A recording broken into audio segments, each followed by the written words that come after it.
Assalamualaikum warahmatullahi wabarakatuh. Allahu Akbar, Allahu Akbar, Allahu Akbar, Allahu Akbar. Allahu Akbar. Asyhadu an la ilaha illallah.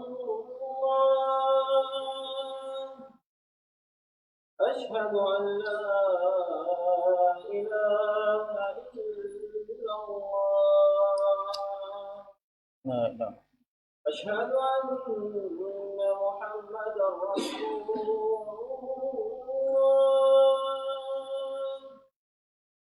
أشهد أن محمدا رسول الله.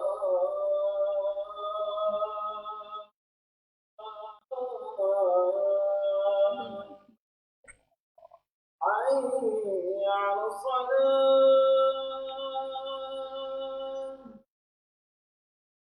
حي على الصلاة.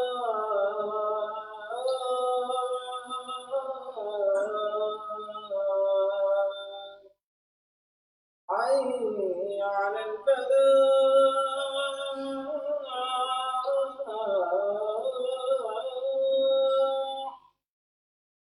حي على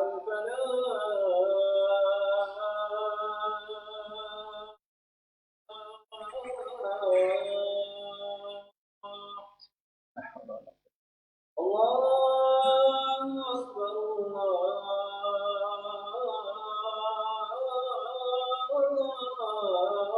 الله أكبر. لا إله إلا الله. La ilaha illallah.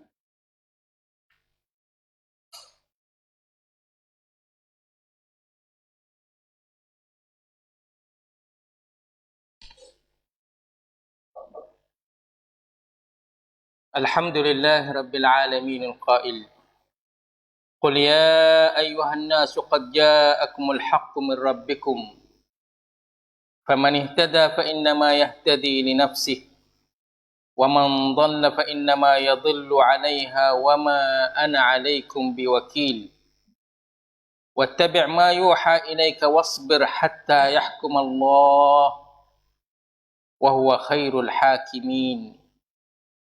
والصلاة والسلام على رسول الله المبعوث رحمة للعالمين القائل احفظ الله تعالى يحفظك احفظ الله تعالى تجده تجاهك فإذا سألت فاسأل الله وإذا استعنت فاستعن بالله واعلم أن الأمة لو اجتمعوا على أن ينفعوك لم ينفعوك إلا بشيء قد كتبه الله تعالى لك.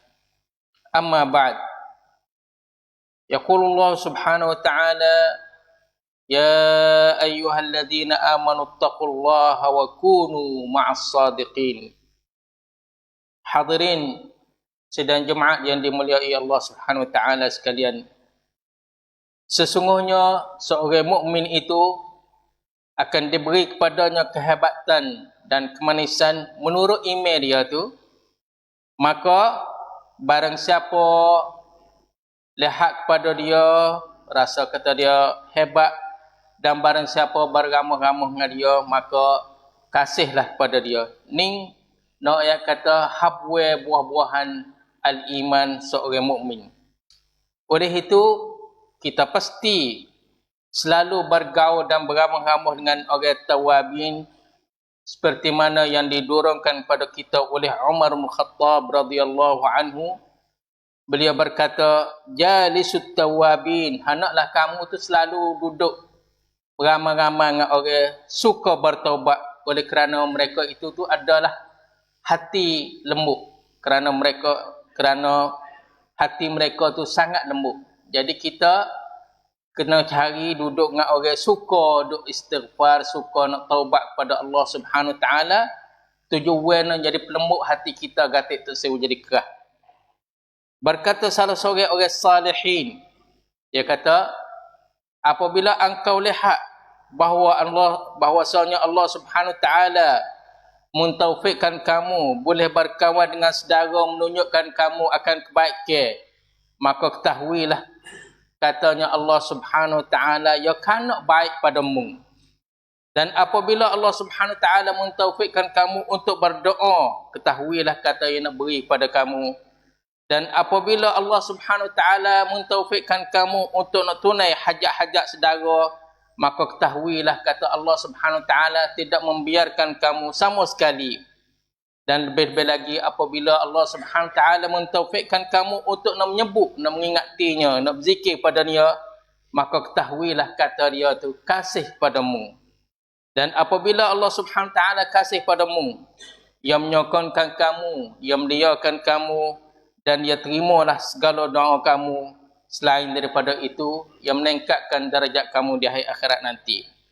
Oleh itu, orang mukmin saat ni selalu kadang-kadang dia berdoa, tapi pada zahir dia tu tidak diperkenankan oleh Allah Subhanahu Wa Taala.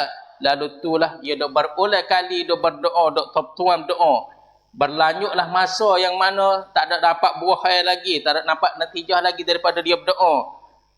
Lalu itulah pasti seorang mukmin saat ni dia ketahui kata doa dia saat ni yang mana pada zahir Allah Subhanahu Wa Taala tak ada terima, kerana Allah Subhanahu Wa Taala nak beri lebih pada dia lagi, tujuannya nak ajar dia tu akan bersabar.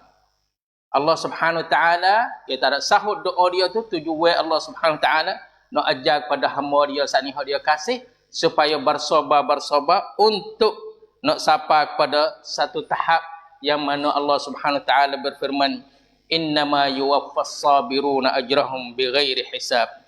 Al-Imam Al-Jauzi rahimahullah dia kata gana, dia kata jangan kamu sama sekali berasa kata lanjut masuk ujian. Masa Allah Subhanahu Wa Taala mengujikan kita tu, jangan berasa kata panjang lama lanjut dan kita rasa jemu nak berdoa, jangan. Kerana kita tu diuji dengan segala-gala jenis ujian dan kita dituntut supaya kita beribadat dengan sabar lagi berdoa. Oleh kerana kita tak boleh sama sekali nak putus asa dengan Allah Subhanahu Wa Taala sekalipun ujian itu tu lanjut dan panjang. Kita yang dikasihi sekalian, kita tidak ditimpa akan virus corona tu boleh jadi ada dengan dua sebab. Sebab pertama boleh jadi ditimpa dah bagi kita, tetapi kita sembuh hal keadaan kita tak tahu kata kita ditimpa akan corona atas kita tu, kemudian kita sembuh tak tahu, lalu itulah alhamdulillah. Ataupun Allah Subhanahu Wa Taala selalu duk mengkawalkan kita, duk menjagakan kita tidak ditimpa akan virus ni pada kita, lalu itulah juga alhamdulillah sekali lagi. Dan hendaklah kita ketahui gatik bahwasanya Allah Subhanahu Wa Taala kalau benar-benar dia nak binasa hamba-hamba dia tu, nascaya dia hatta virus ni merebak dengan udara. Kalau dia nak jadi binasa hamba dia semua ni nascaya merebak hak penyakit ni, virus ni dia pergi dengan udara. Ikutlah orang duduk di mana pakai guling garak lalu dah. Dan juga sekiranya kalau Allah Subhanahu Wa Taala ya kana nak binasa hamba dia, ya hatta virus ni pergi pada dengan air, ikutlah air telaga, air sungai, air gapo pun, ikut kita tepuh air tu pakai jadi ya berguling garak lalu. Tetapi Allah Subhanahu Wa Taala semua saat ni tu ia tak ada nak binasa pada kita, bahkan ia nak jadi satu amaran supaya kita kembali kepadanya Subhanahu Wa Taala, banyak beristighfar lagi, banyak bertobat, kerana Allah Subhanahu Wa Taala berfirman, wa ma nursilu bil ayati illa takhwifa. Tidaklah kami mengutuskan hatta satu-satu ketanaan kebesaran aku ni kecuali nak bergerung. Kira tengoklah keagungan Allah Subhanahu Wa Taala, ya hatta benar tak nampak dengan mata mani kita, tujuan nak bergerung kata dengan kita tak nampak mata mani kita lagi tu pun kita habis gamut dah. Apatah lagi yang lebih besar daripada itu. Dan di antara sebab-sebab hak merebak ni yang dikasihi sekalian, kezaliman yang berlaku di kalangan masyarakat yang mana menyebabkan itu tu sebesar-besar dosa di sisi Allah Subhanahu Wa Taala, hal keadaan kita tak khabar. Lalu itulah kita pasti kena plan-plan, kita kena mesti kena dok patiru, pasti kena dok atas, kena dok jadi tak boleh nak timbul kezaliman di kalangan kita, di samping kita tu bertaubat kepada Allah Subhanahu wa taala. Sabda Rasulullah sallallahu alaihi wasallam, sesungguhnya sebesar dosa di sisi Allah Subhanahu wa taala ialah seorang lelaki yang berkahwin dengan seorang perempuan, dan apabila dia boleh qada hajat dia daripada isteri dia saat ni, dia cerah isteri dia, kemudian dia rapah belanja. Ada ke tak dalam masyarakat kita? Ada balah tu. Sebab itulah di antara hak merebak ni. Yang keduanya juga, rajulun ista'mala rajulan fa dhahaba bi ujrati. Seorang itu tokek dah, dia guna anak koli dia tetapi dia tak bui hak anak koli dia tu. Ada ke tak dalam masyarakat? Ada. Lalu itulah di antara sebab-sebab hak merebak ni. Dan akhir sekali di antara hak dosa besar juga, iaitu seorang yang dibunuh benatang-benatang hal kada ada main sakcai. Kalau ayah yang hidup orang penganggap apa? Hidup tinih ayah orang tu dengan sakcai. Kalau kucing pesen nak litah sikit sebanyak pun pakai dia sugung. Pesen sakcai wak mudah-mudah balah tu. Ada ke tak balah ni dalam masyarakat kita? Ada. Sebab itulah di antara sebesar-besar dosa di sisi Allah Subhanahu wa taala. Oleh itu, pada satu hari ditanya Ibnul Jauzi, aku ni, orang tanya Ibnul Jauzi, dia kata, aku ni, adakah aku nak tasbih banyak ke nak istighfar banyak? Lalu itulah Ibnul Jauzi dia kata, baju hak cemar tu perlu pada sabung, lebih perlu pada air bau. Baju hak cemar saat ni perlu pada sabung, lebih pada perlu pada 6 hom lagi. Dalam arti kata, kita duduk dalam keadaan cemar saat ni, hendaklah kita memperbanyakkan istighfar kepada Allah Subhanahu wa taala. Oleh kerana baju hak cemar saat ni perlu pada sabung, lebih daripada dia perlu pada minyak bahu dan sebagainya. Oleh itu yang dikasihi sekalian, hendaklah kita selalu duduk di bibir mulut kita, tolak pada lubuk hati kita istighfar. Duduk molek-molek astaghfirullah, astaghfirullah, astaghfirullah. Aqulu qawli hadha wa astaghfirullah li wa lakum. Wa fawdu amri ila Allah, innallaha basirun bil ibad, fastaghfiruh innahu huwal ghafurur rahim.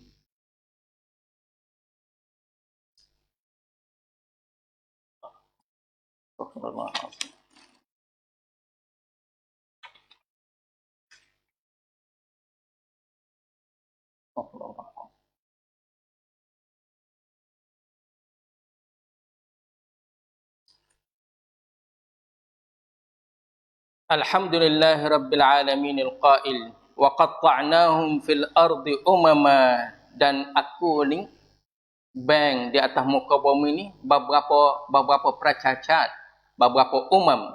Jadi jelas boleh jadi ayat ni kalau kita nak baca dalam suratul A'raf ayat 168, kita tak tahu kata balah mana, tetapi jelas masa sekarang saat ni stupuk nak pergi katuk habis. Sepada udara pun katuk, sepada darat pun katuk, sepada laut teh pun katuk habis. Lalu itulah wa qatta'nahum fil ardi umama minhumus salihun. Di kalangan hak umam saat ni tu, beberapa umat adalah di kalangan mereka para as-salihin, wa minhum duna dzalik, dan di antara mereka itu tu orang hak paling kerik, hak rendah sikit.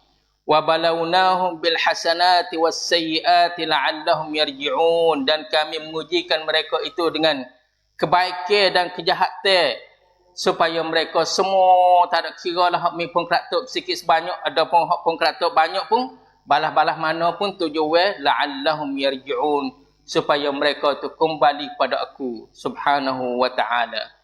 Wassalatu wassalamu ala Rasulillahil mab'uthi rahmatan lil alamin al-qail, innal 'abda iza sabaqat lahu minallahi manzilatan lam yablugha bi'amali. Berarti baik-baik benda ni sangat kita gembira, sangat kita rindu. Nabi sallallahu alaihi wasallam bersabda, sesungguhnya seorang hamba itu apabila Allah Subhanahu wa taala menentuk pada dia satu tanak, satu peringkat, satu pangkat pada dia, tetapi perbuatan dia, amalan dia tak sampai pada tikamnut Allah Subhanahu wa taala kamnut pada dia, lalu itulah Allah Subhanahu wa taala menguji seorang tu. Allah Subhanahu wa taala yang kena pada hamba dia ni, si anu ni nawi al-firdaus. Tapi tengok amalan dia tak adalah mana. Orang duk bangun semaya malam, dia duk tidur kerok-kerok. Dah. Orang duk puasa senang khamis, dia duk makan minum. Kecuali hak fardu lah. Lalu itulah Allah Subhanahu Taala menguji si anu saning pada tubuh badan dia ataupun pada harta benda dia ataupun pada anak pinak dia, kama dia Allah Subhanahu Taala wi kekuatan boleh dia sabar kata. Yang wi tanak pada dia, ya uji. Di samping itu wi kekuatan supaya dia boleh sabar hingga dia sapa darajat peringkat dan pangkat Allah Subhanahu Taala kana yang mana tercatat dalam Al-Lauhul Mahfuz. Allahu akbar. Wa ba'd, ya ayyuhallazina amanu taqullaha wa qulu qawlan sadida yuslih lakum a'malakum wa yaghfir lakum dhunubakum wa man yuti'illaha wa rasulahu faqad faza fawzan 'azima. Sini yang dikasihi sekalian, kita pasti sebagai syakhsiyah seorang muslim yang kita dikanak kita bukan kapap kong muslim ki tongkaning, ialah kita kena tahui kata langkah seorang hak baik gi kepada keburukan itu adalah kerusak ke. Dalam arti kata kalulah orang hak baik dah, ia nak hendak gi kepada keburukan, itu langkah dia tu langkah kerusak ke. Dan langkah seorang hak tak juruh gi kepada baik, itu langkah yang dikatakan salah. Maka orang hak mula-mula saat ni kita kena terik dengan dia sikit sebanyak kerana dia berpaling. Duk molek-molek ia berpaling nak pergi kepada keburukan. Adapun hak yang kedua saat ni kalau orang duk tak juru kama dia nak cari hak juru, itu pasti kita kena duk lembut berlemah lembut dengan dia kerana dia dah hadap mari kepada masyarakat. Oleh itu ada 2-3 perbezaan yang penting di antara seorang muslim yang benar dan seorang muslim pesen hak rongreng sikit. Muslim hak benar pasal mana? Muslim hak pasal rongreng pasal mana?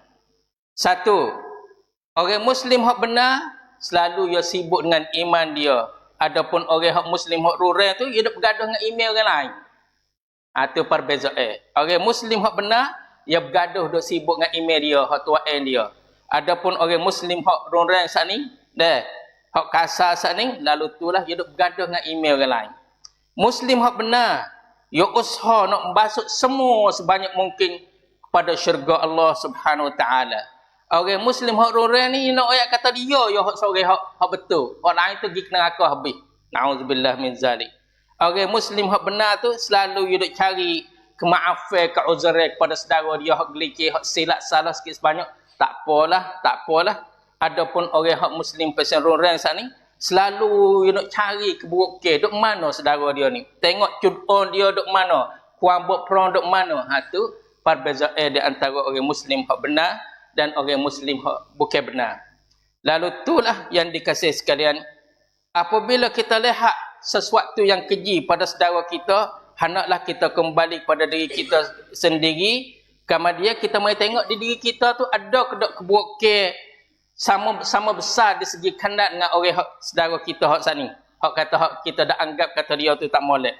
Maka dapati kita boleh tahu kata diri kita saat ni, kita kena siaplah pada diri kita sendiri sebelum pada kita nak mengejek pada saudara kita hak silap salah tu. Oleh itu, hendaklah kita menjagakan agama kita dan dunia kita sekali. Jadi serentak bernakan nak jaga agama gatik, nak jaga dunia gatik. Apabila berlawan di antara agama kita dengan dunia kita, hendaklah kita buat batas pada agama kita dengan dunia kita.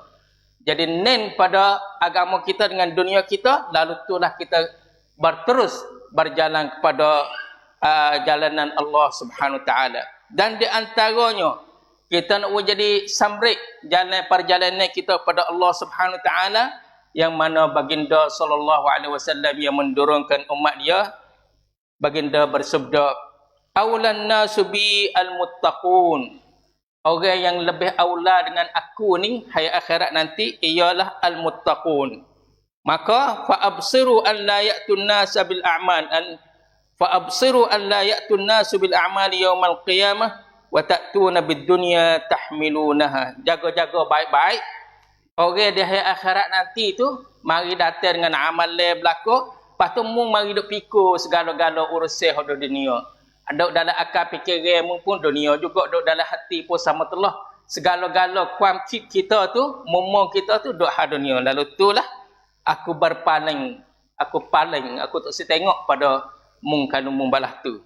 Kemudian Nabi SAW dia baca ayat yang berbunyi inna awlan nasi bi Ibrahim alladzina tabau, dan sesungguhnya orang aula manusia dengan Nabi Ibrahim lagi ke datang orang turut ajaran Ibrahim wa hadzal nabi, dan nabi ini iaitu Nabi Muhammad sallallahu alaihi wasallam walladzina amanu wallahu waliyul mu'minin, dan juga sabda Rasulullah sallallahu alaihi wasallam aulan nasi bi yaumal qiyamah, orang yang paling aula dengan aku hari akhirat nanti ialah orang yang paling banyak sekali selawat ke atasku, aktsaruhum alayya salatan. Oleh itu marilah kita sahut firman Allah Subhanahu wa taala, innallaha wa malaikatahu yusalluna 'alan nabi ya ayyuhalladzina amanu sallu 'alaihi wa sallimu taslima. Allahumma salli wa sallim wa barik ala 'abdika wa rasulika an-nabiyil ummi wa ala alihi wa sahbihi wat tabi'in wa man tabi'ahum bi ihsanin ila yaumiddin. Allahumma alif baina qulubina, Allahumma alif baina qulubina, Allahumma alif baina qulubina wa aslih dhata bainina wahdina subulas salam wa najjina minadh dhulumati ila an-nur wa jannibna al-fawahisha ma zahara minha wa ma batan wa barik lana fi asma'ina wa absarina wa qulubina wa azwajina wa dhurriyyatina wa tub 'alaina innaka antat tawwabur rahim waj'alna syakirina li ni'amik musnina biha 'alaik قابلين لها وأتمها علينا يا ذا الجلال والإكرام. اللهم أكرمنا ولا تهنا واعطنا ولا تحرمنا وزدنا ولا تنقصنا وآثرنا ولا تؤثر علينا وارض عنا وارضنا. اللهم ارض عنا وارضنا، اللهم ارض عنا وارضنا، اللهم ارض عنا وارضنا. ربنا آتنا في الدنيا حسنة وفي الآخرة حسنة وقنا عذاب النار. ربنا تقبل منا إنك أنت السميع العليم وتب علينا إنك أنت التواب الرحيم. وصلى الله على نبينا محمد وعلى آله وصحبه وسلم وآخر دعوانا أن الحمد لله رب العالمين. الله أكبر الله أكبر أشهد أن لا